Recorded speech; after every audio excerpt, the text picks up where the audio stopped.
Hi everyone, and welcome to the Two Truths and a Lie podcast. We explore crime, conspiracies, and mysteries that don't add up. We break down the facts, question the fiction, and explore everything in between. We're your hosts, Gabby And Hannah. and we are so excited for today's video. Today we will be diving into the story of Bonnie and Clyde. Bonnie and Clyde have been well known for so long of a time, and we figured that we should do it. Although it doesn't really do like conspiracies, there are some, but it doesn't really have any cold case or mystery about it. It's still a really good crime duo story, and since we are a duo, it would be amazing to do. So let's get into it. Alright, everybody, let's get into the story. Okay. So we'll start off with like when she was born and talking about like who was her family, so we can get to know this Mysterious Bonnie girl. Yeah, sure, we'll call it that. I was gonna say something else, but no, I won't say that because that is mean. You don't. I was gonna say that she's like a terrible person, but she was probably just like, I don't know. We'll get into it and then we'll let you make that decision and you comment what you think. Okay. Yeah. So Bonnie Parker was born on Rowena, I think that's how you say it, Rowena, Texas, on October 1st, 1910. So that was in like the dresses. You know what I'm talking about? Like the cool dresses and like, I don't know. To Henry and Emma Parker, she was the middle child. Like me, because middle childs are better. Sure, bud. Sorry. She had an older brother named Hubert, also known as Buster, which That's really odd. I don't really understand that. There's probably like meaning, but Yeah. And her younger sister, Billie Eilish. I love Billie Eilish. When she was only 4 years old, her father passed away, causing the family to move to West Dallas to live near relatives. So that might explain some of her life of crime. I know a lot of people whose dads died and they never robbed a bank. But they have done some horrible things. Okay. So, there Bonnie attended public schools where she was an honor roll student. We are honor roll students here. And only 4'10", so she was tiny. She was like smaller than her. Like I'm 5 foot. no, she's not. Yes, I am. I'm 5 foot. I'm not. You are too. No, I'm not. No, I'm actually not. We're literally the same height. I'm 5'3.5". Okay, then I must be. I didn't know it. My bad, guys. I'm sorry. Okay, Best be. but she was at only 4'10". She hardly looked like a future criminal, which kind of makes sense. I would never imagine a midget. Actually, I can't imagine that. Don't tell me. Wait, we didn't make that. I love midgets. You guys are beautiful and amazing and perfect. But that would be so cool. It's like a little horror story with like little midgets. Okay, moving on. Next topic. Okay, in 1926, so at the ripe age of 16, she married her high school sweetheart. Well, longtime sweetheart, I guess, because they're not even technically out of high school yet. Still her high school sweetheart.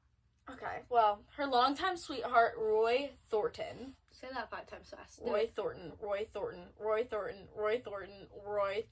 It's hard to do with braces, You missed guys. the fast part. Okay, be quiet. Okay. So, they got married, right? And the next 3 years of their marriage was apparently horrible. They didn't get along, but she still refused to divorce him. She would not divorce this guy, like, at all. Like, don't know why, but apparently she got a tattoo of Bonnie plus Roy or something like that, like right here, like on her leg. So and then he went to prison for 5 years. Oh yeah.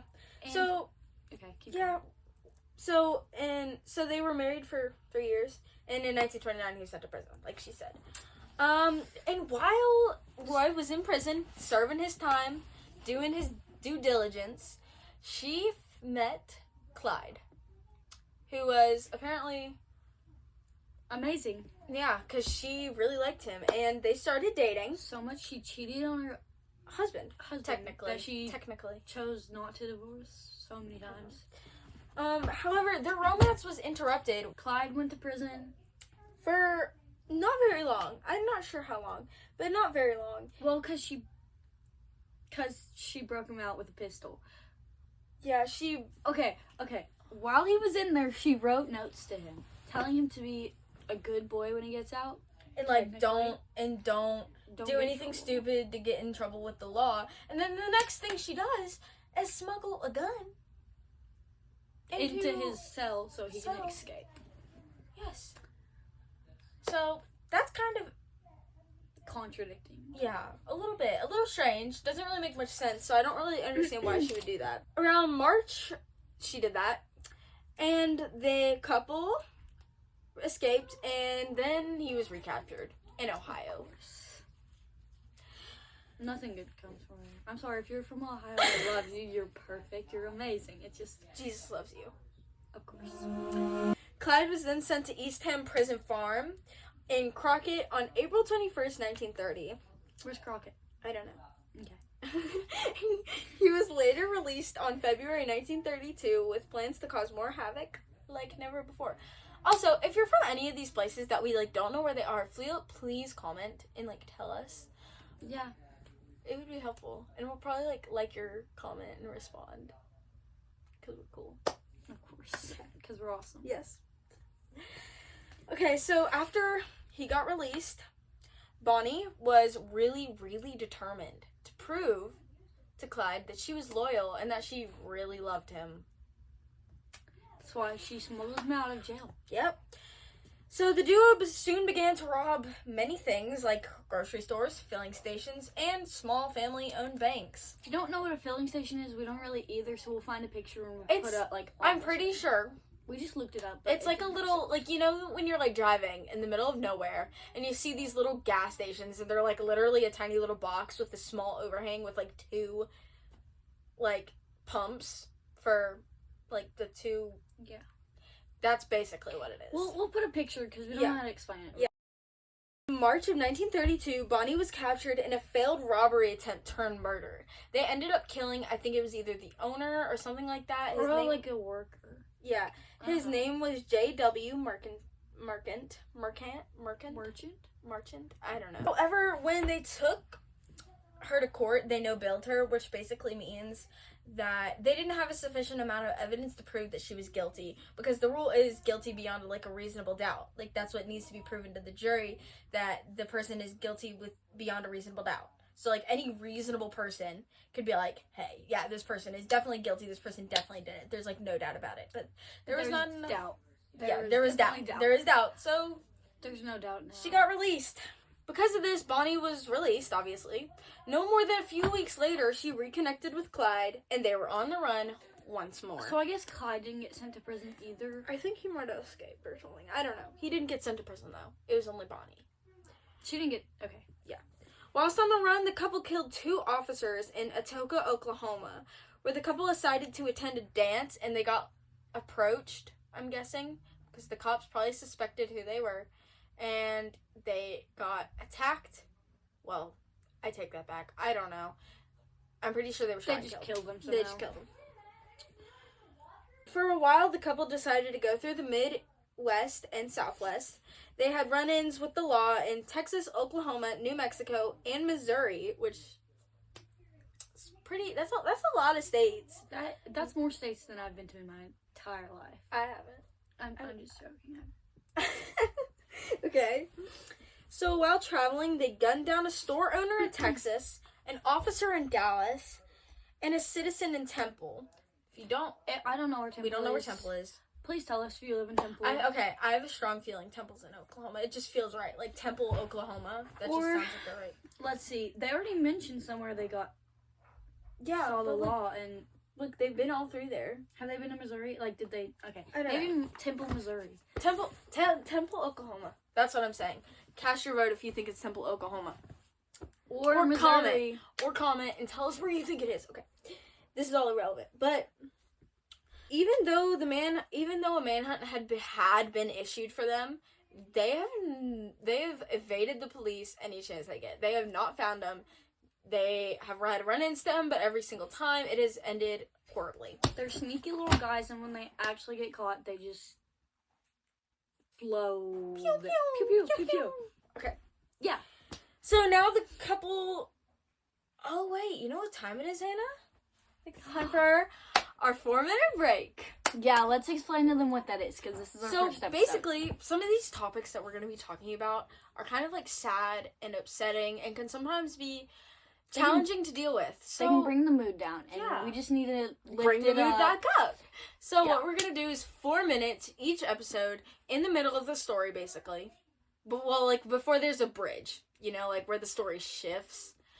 You know, every story has that shift. So right before that happens... She's just rambling. I'm not rambling. Right before that happens, we're going to do 4 minutes of just fun, silly goofiness. Alright, let's get to it! Alright guys, this little segment today is going to be 2 truths and a lie. To go with our name and just to tie everything together. Yep. Alright, who's going first? Me? You go first. Okay. We've known each other for forever, by the way, so this might be a little... It's a little hard. This might be a little difficult, okay? I like fish. My favorite YouTubers are Sam and Colby and Call Me Chris. YouTubers are Sam and Colby and Call Me Chris. Mm-hmm. I can eat straight lemons. Like, I can eat them like I would eat... Like... You do not like fish. That's the lie. Hey guys! I hate fish. She's so bad I at hate this. fish. I'm sorry, I didn't know what to put. Okay. Okay. The doctor that delivered me had chicken pox. I dislocated my shoulder when I was 5 years old, and I've done a cartwheel in Mexico. Your doctor did not have chicken pox. Yes, I did. Wait, what's the lie? I never dislocated my shoulder. I've never broke a bone or dislocated anything. I don't know, you were a little clumsy when you were younger. I figured that you did. Yeah, so much so I had to get special insoles in my shoe and go to a special preschool for special kids. Okay, so now we've got to come up with some for you guys to answer, so... Yeah, and then comment down below your own two truths and a lie, and we might respond. Yeah, we might answer them later. We might make a video answering them. Alright, we are back, and we have our 2 truths and a lie for you. I'll read them, and I'll read them. Okay. Hold on, So, we've been friends for 6 years. I puked in her car. And we used to make movies. Yeah. What could it be? So you guess the lie, and we'll tell you if you're right or not next video, next little segment.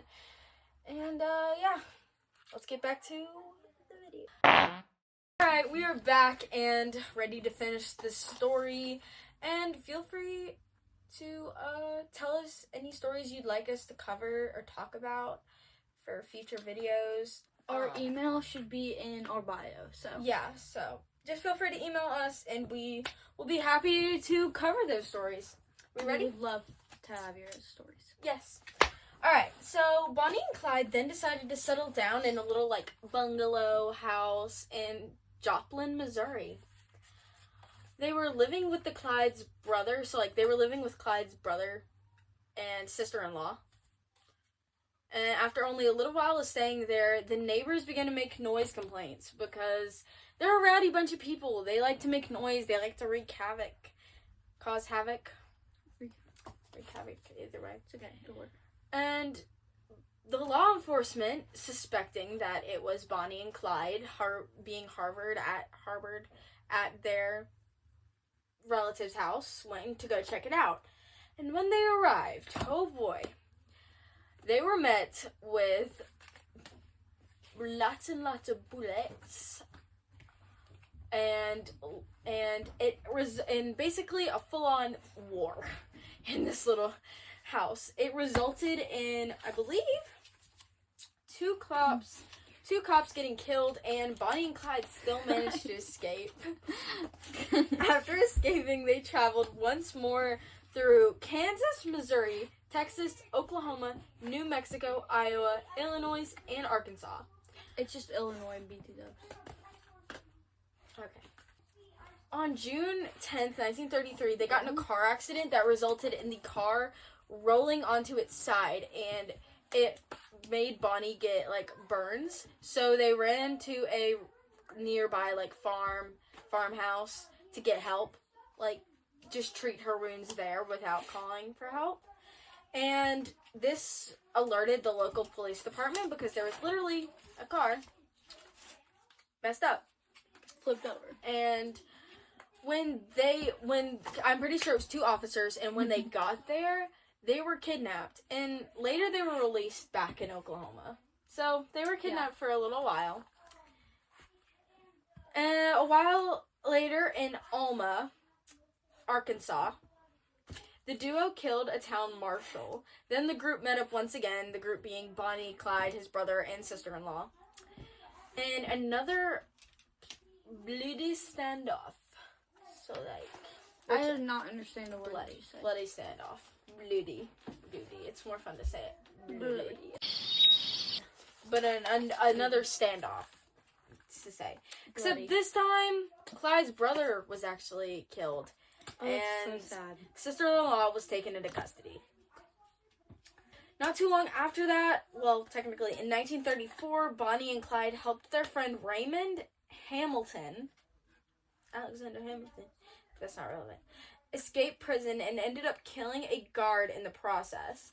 Desperate to remove the couple from society, the Texas prison system hired a former Texas Ranger named Francis, also known as Frank, Hammer, pretty sure it's Hammer, to track down the duo. By late 1934, Hammer soon began to track down and follow Bonnie and Clyde. This is where it all gets crazy, okay? Like, crazy. Trigger warning. This is the kind of, part of the story. I don't know, gets kind of, whew. Alright, Ending. it's the ending. Alright, ready? We're in the home stretch, people. Let's do this. Alright. On Easter Sunday in 1934 in Grapevine, Texas, a witness reported a car halted alongside the road. And they noted 2 people were inside laughing and drinking and tossing the bottles out of the window. And soon enough, 2 policemen went to go check out what happened, why the car was stopped, and what was going on. Why are these people okay? And when the police officers were met with guns, and they were shot point blank in the head, and both of them were dead. Very sad. And a little after that, they kept growing, they kept on the run, and on April 6, 1934, Bonnie and Clyde killed a constable in Oklahoma. This would be very well noted as their last murder that they would ever commit, because soon after this, they would die. Officers of the law were now on their tail. They drove all the way down to Louisiana. And on May 23rd, 1934, the couple found themselves trapped. The police opened fire on the car because I'm pretty sure the car was, here and they were getting ready to, have another standoff. Well, the police got there first and they opened fire. Bonnie was found dead at the scene, covered in bullet wounds, clutching a sandwich, revolver, and cigarettes. Clyde was barely recognizable and still clutching a revolver.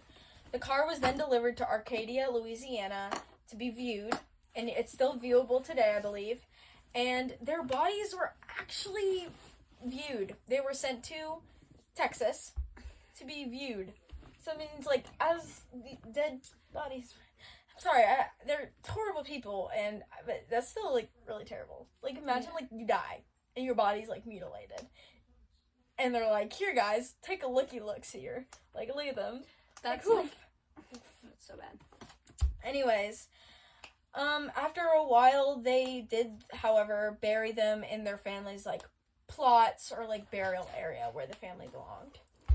But that's the end of the story. That's the end of the story. Crazy. Okay. I'm pretty sure they just auctioned off, one of the notes that Bonnie sent to Clyde.